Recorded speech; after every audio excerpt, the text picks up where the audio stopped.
do that, like Metal Gear Online, you know, I could play that game constantly. I mean, the server for the online portion was up for 4 years, and I still played it pretty much all through those 4 years. I mean, obviously there was the time when, well, there were a few times that I took a break and, you know, I just stopped playing on it, focused on real life stuff and all that kind of things, or maybe even just like went to a different game. Like, I still went on the odd time, and then when it was coming towards the end of the server, like I'd say maybe the last 2 months of the server, I basically like started it back up again. You know, like I got really into it. Ended up making like another clan and all that sort of stuff. So, you know, like, that's a game that I could play constantly because, well, it's hard to describe. Like, hang on, so let me finish this fag and I'll try and, well, I'll try my best to like word it out. Right, so basically with COD, like when a new COD comes out, it's good and it's fresh for about a week or two, and then sorry about that, that was my Gamma Labs cup making a farty little sound there. But yeah, like the first week that COD's out, the first week or two, it's fresh because people don't know the maps, everyone's still learning the weapons and all that sort of thing. That makes it good. But after, say, a month, then, you know, like during like the start of December until Christmas, when a lot of people get the game as Christmas presents and all that, it's quite bad because really everyone knows the camping spots, everyone knows the overpowered weapons.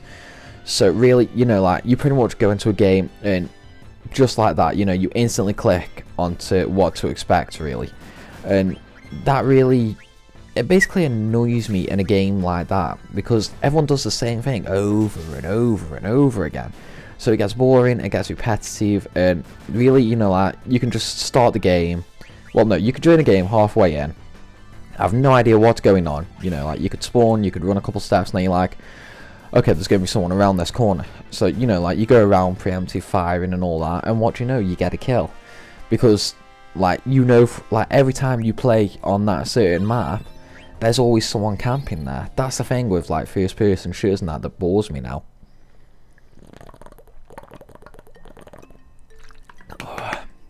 Oh, I love Gamma Labs. And I've got to say that was definitely the best purchase of my life, getting Gamma. And they're even making new flavours now, aren't they? I think it's 2 or 3 new flavours. I actually can't wait to taste them. I'll definitely be getting them when they're out.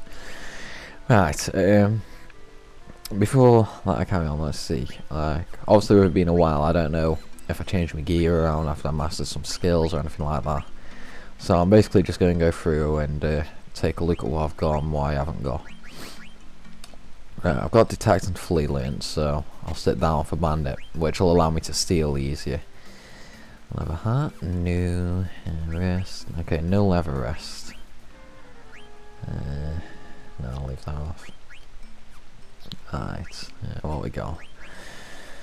Antibody, iron helm. Right, so I've got the iron helm for level up. Well, I'm learning that on the sword. Bug killer. Am I learning that on anything else? No, I'm not. Right. Thunder's learned. Nothing else to learn. Blizzard. Okay, yeah. So really, I've got nothing else to learn. So you know, we'll just heal up quickly now. I mean, I know there's like an inn just further on. Well, not that far further on, really. But at the same time, I don't want to get caught off guard in like a battle. Yeah, stick bandit on. But yeah, like, as I was saying about the Metal Gear Online, like Metal Gear was, even though it was out for 4 years, it had 3 expansion packs which came with like 2 new characters to use in special modes. You know, like we had survival mode, we had tournament mode, so we were still getting new content. We had new game modes, we had 4 new maps in each expansion, so that was a total of 12 new maps. And then we also had like a special map that came out for free for everyone. Granted, it was an absolutely terrible map and everyone hated it. But, you know, like, well, I suppose not everyone hated it. Like, it was quite fun for like having a laugh and having a mess around in, you know, like that general thing. But if you go to in survival or tournament, then it was just a case of, oh my, you know, like, no one liked it in survival or tournament, especially tournament, because on tournament, you know, if you lost, you were out of the tournament. I mean, even though there was 4 tournaments a week, like, it was really annoying, because the prizes you could get in tournament were like a special piece of gear to equip, and then all your reward points. And like, also the reward point, I think they were called reward points.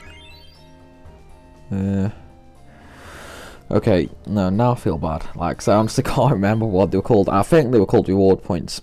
And basically, like, you'd spend them in like a special shop for extra gear and clothes and all that stuff for your character.